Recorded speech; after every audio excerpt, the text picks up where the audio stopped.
Assalamualaikum warahmatullahi wabarakatuh. Alhamdulillah hamdan wa syukurillah, amma ba'd. Yang saya hormati saudara-saudaraku, sahabat-sahabatku yang ada di grup Nur Insan. Semoga kiranya kita semua selalu dalam keadaan sehat walafiat dan selalu diberkahi oleh Allah Subhanahu wa taala. Amin ya Allah ya rabbal alamin. Tadi pagi saya mendapat suatu pertanyaan dari saudara kita di grup. Pertanyaan itu semoga kiranya menambah wawasan kita tentang ilmu ketuhanan ini. Di dalam diri manusia itu ada rahasia, dan rahasianya itu adalah aku. Begitulah bunyi pertanyaan itu. Jadi untuk orang awam seperti kita pasti berpendapat kalau di dalam diri manusia itu ada aku, di setiap jiwa manusia itu ada Allah, maka begitu banyak Allah di dalam diri manusia yang diciptakannya. Apakah ini salah pendapatnya? Kalau menurut saya tidak benar, karena Allah itu meliputi segala sesuatu. Jadi bagaimana memahaminya? Baiklah, kita kupas ini. Semoga kiranya bermanfaat buat kita semua. Di dalam suatu hadis, saya pernah baca hadis ini. Aku adalah suatu perbendaharaan tersembunyi. Kuciptakan makhluk agar aku dikenal. Dengan Allah mereka mengenalku. Di situ ada kalimat dengan Allah mereka mengenalku. Allah itu adalah zat, sifat, af'al dan asma. Zat itulah ruh kita. Setiap makhluk pasti memiliki ruh. Makanya dia dikatakan hidup. Di kita manusia, ingat nggak ayat yang pertama kali kita bersaksi, alastu birabbikum qala bala sayyidna. Benarkah aku Tuhan engkau? Kita menjawab, benar engkau Tuhan. Kami menyaksikan. Ini kan awal pertemuan kita dengan Allah di alam ruh. Lalu surat Sad juga disebutkan, maka apabila telah kusempurnakan kejadiannya, maksudnya kejadian daripada manusia itu sendiri, kutiupkan kepadanya ruhku. Di situ disebutkan bahwa ruh yang ditiupkan ke rahim ibu kita itu adalah ruh yang diciptakan Allah itu sendiri. Jadi bukan Allah yang memiliki ruh.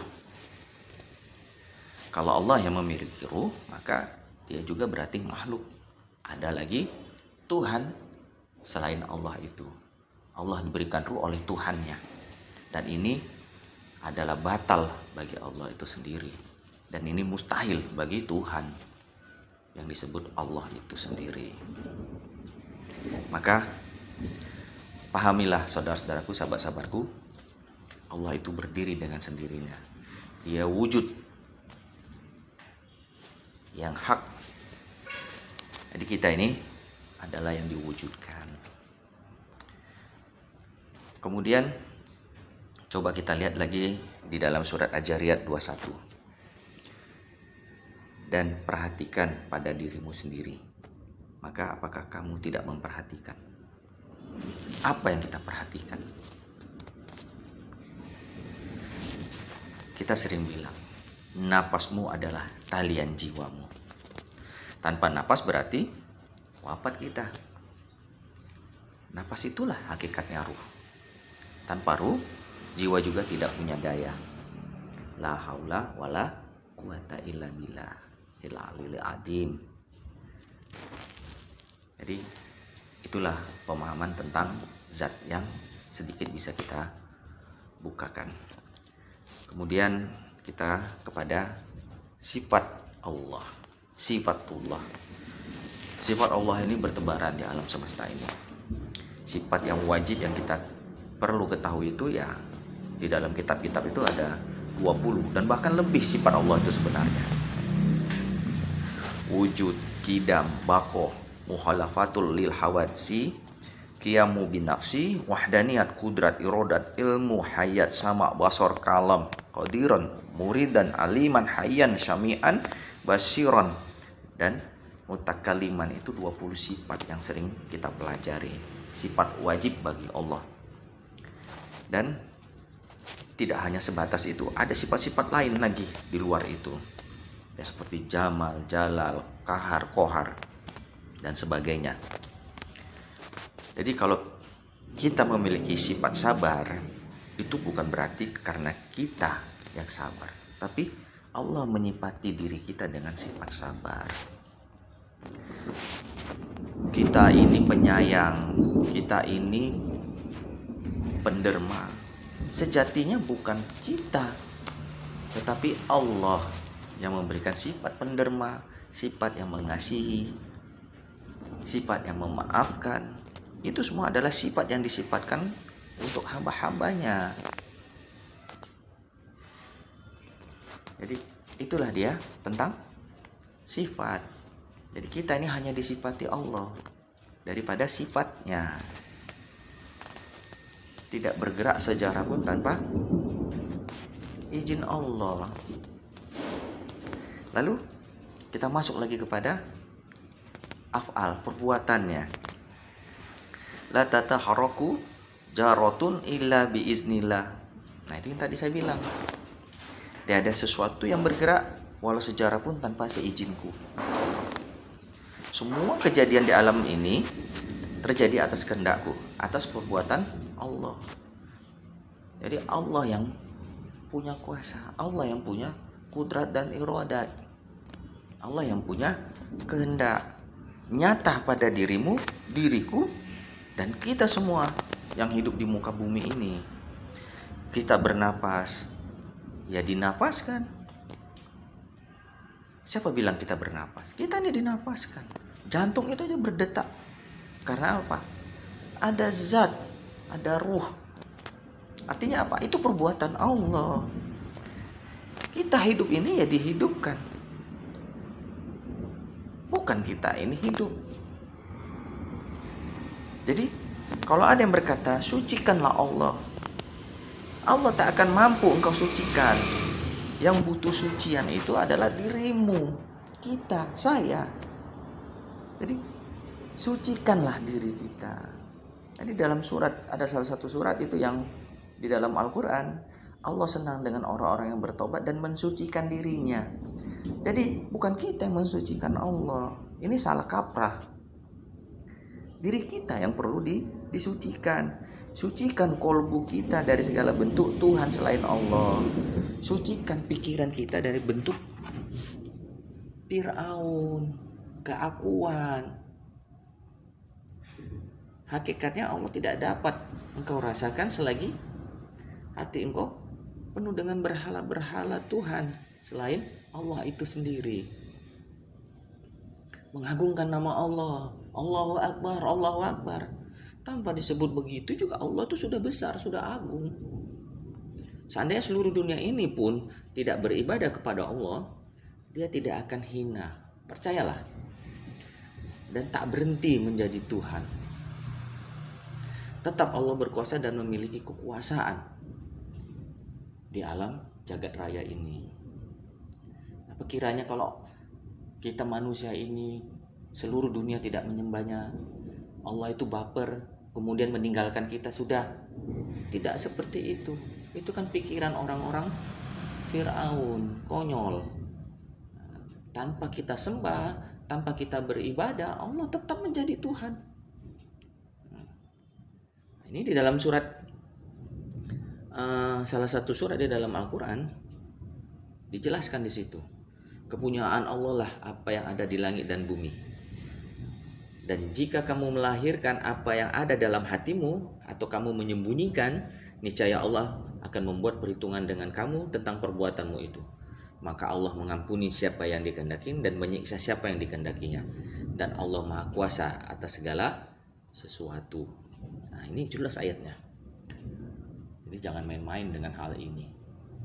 Pikiran kita tak akan bisa menggapai Allah itu sendiri. Jangan diwujud-wujudkan, jangan dibayang-bayangkan, jangan berhalusinasi.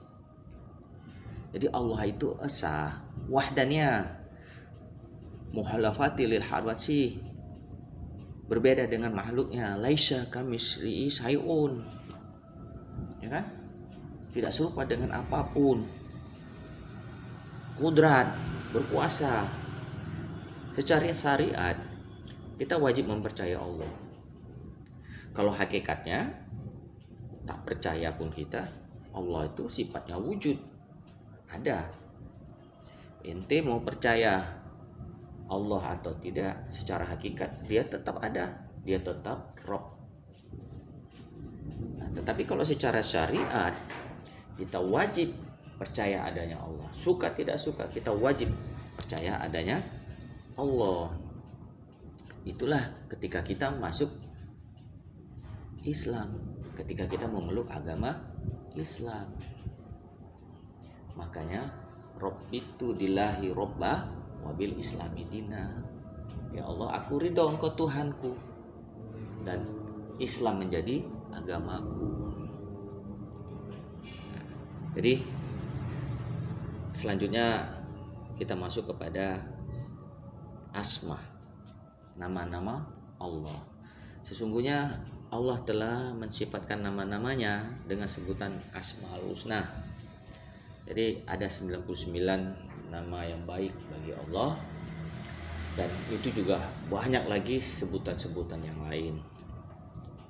Di dalam surat Al-Isra itu Allah sebutkan, katakanlah Muhammad, serulah Allah dan serulah Ar-Rahman, dengan nama yang mana saja kamu dapat menyeru, karena dia mempunyai nama-nama yang terbaik. Semua sebutan atau nama-nama yang baik itu adalah juga menyebutkan dan memberikan nama. Maka segala puji bagi Allah Rabbul Alamin. Bunyi muncul karena ada yang membunyikan atau yang menggerakkan. Contohnya begini, suara kita ini contohnya. Kalau tidak ada kehendak berkata, apa keluar suara? Apa keluar kata? Tentu tidak. Maka tidak ada suara yang keluar dari mulut kita tanpa kehendak. Siapa yang menggerakkan dan siapa sungguhnya yang berkata? Kita kembali lagi kepada perbuatan tadi. Tidak bergerak sejarah pun tanpa izin Allah. Semua atas izin Allah. Jadi Allah itu meliputi segala sesuatu, dari zat, sifat, af'al dan asma. Semuanya saling berhubungan. Jadi saudara-saudaraku, sahabat-sahabatku yang dirahmati Allah, itu saja yang bisa saya sampaikan. Semoga kiranya bisa kita pahami bersama dan semoga bermanfaat buat kita semuanya. Billahi taufiq wa hidayah. Assalamualaikum warahmatullahi wabarakatuh.